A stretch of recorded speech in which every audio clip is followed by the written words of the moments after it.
بسم اللہ الرحمن الرحیم نحمدہ ونصلی ونسلم علی رسولہ الکریم۔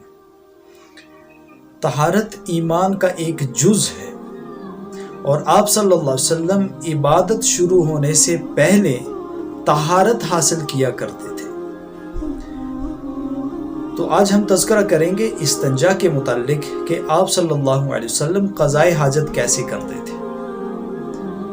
آپ صلی اللہ علیہ وسلم جب قضائے حاجت کے لیے تشریف لے جاتے تو دور کسی جگہ جاتے، یا کسی پہاڑ کی اوٹ میں جاتے، یا کسی ٹیلے کے پیچھے، یا کسی درخت کے پیچھے۔ جب آپ صلی اللہ علیہ وسلم قضائے حاجت کے لیے جاتے، بیت الخلاء میں جاتے، تو پہلے بایاں قدم بیت الخلاء کے اندر رکھ دیتے اور واپسی پہ دائیں قدم سے نکلتے۔ جب آپ داخل ہوتے اس سے پہلے یہ دعا پڑھ لیتے، اللہم انی اعوذ بک من الخبث والخبائث، اور واپسی پہ یہ دعا پڑھتے غفرانک یا الحمدللہ الذی اذھب عنی الاذی وعافانی۔ جب آپ صلی اللہ علیہ وسلم رفع حاجت کے لیے بیٹھتے تو جب تک زمین کے بالکل قریب نہ ہو جاتے اس وقت تک سطر نہیں کھولتے تھے۔ جب آپ صلی اللہ علیہ وسلم رفع حاجت کے لیے جاتے تو نرم زمین تلاش کرتے یا کسی چیز سے زمین کو کھود دیتے، پھر آپ رفع حاجت کے لیے بیٹھتے۔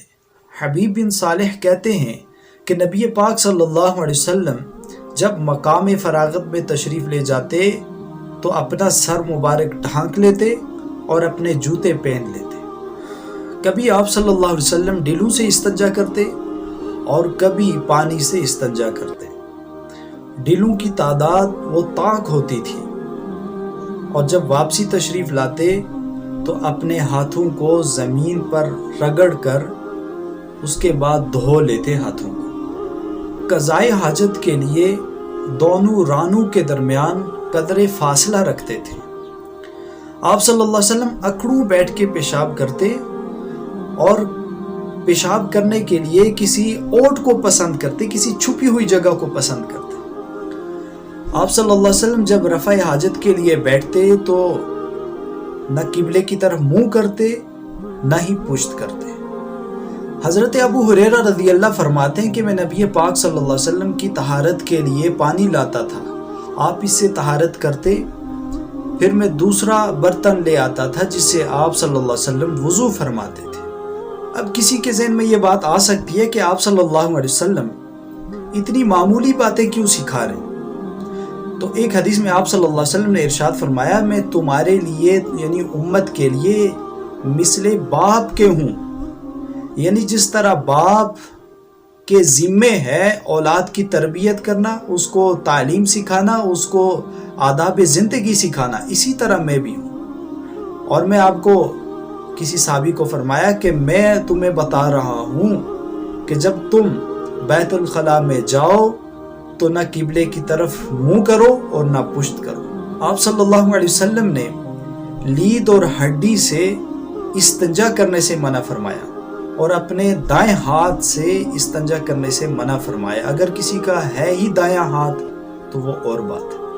آپ صلی اللہ علیہ وسلم نے غسل خانے میں پیشاب کرنے سے منع فرمایا اور ارشاد فرمایا کہ وسوسے اسی سے پیدا ہوتے ہیں۔ رسول اللہ صلی اللہ علیہ وسلم نے ارشاد فرمایا کہ یہ جو مقامات ہیں، بیت الخلاء ہیں، یہ جنات کے حاضر ہونے کی جگہ ہیں، لہٰذا جب تم میں سے کوئی بیت الخلاء میں داخل ہو تو دعا پڑھ لیا کرے۔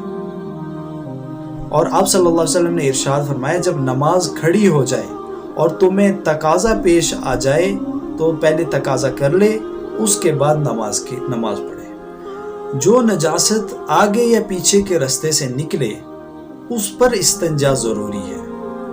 اگر کوئی ایسی انگوٹھی ہو کہ اس کے اوپر اللہ اور اس کے رسول کا نام لکھا ہوا ہے تو اس کو پہن کے جانا جائز نہیں ہے، اور اگر وہ کسی چمڑے کے اندر یا کپڑے کے اندر سی لی گئی ہو تو اس کو پہن کے بیت الخلاء میں جانا جائز ہے۔ بلا ضرورت کھڑے ہو کے پیشاب کرنا، نہر یا کنویں میں پیشاب کرنا، یہ آپ صلی اللہ علیہ وسلم نے منع فرمایا ہے۔ کھڑے ہو کے پیشاب کرنا، نہر یا کنویں کے اندر حوض کے اندر پیشاب کرنا، مسجد کے پاس پیشاب کرنا، کسی چوہے یا کسی جانور کے بل کے اندر یا کسی سوراخ کے اندر پیشاب کرنا، قبرستان کے پاس پیشاب کرنا، یہ سب صورتیں منع ہیں۔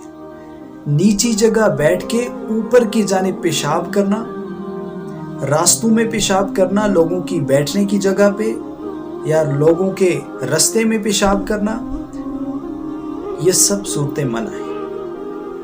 بلا ضرورت باتیں کرنا بھی منع ہے۔ حدیث میں آتا ہے کہ پیشاب کی چھینٹوں سے بچنا چاہیے، کیونکہ اکثر عذاب قبر اسی سے ہوتا ہے۔ اور جب آدمی جنگل یا صحرا میں کسی جگہ یہ نوبت پیش آ جائے کہ اس کو قضائے حاجت ہے، تو اس کو اتنا دور جانا چاہیے کہ لوگوں کی نگاہوں سے دور ہو جائے۔ استنجا کے لیے بایاں ہاتھ استعمال کرے اور زیادہ سے زیادہ 3 انگلیوں کا استعمال کرے۔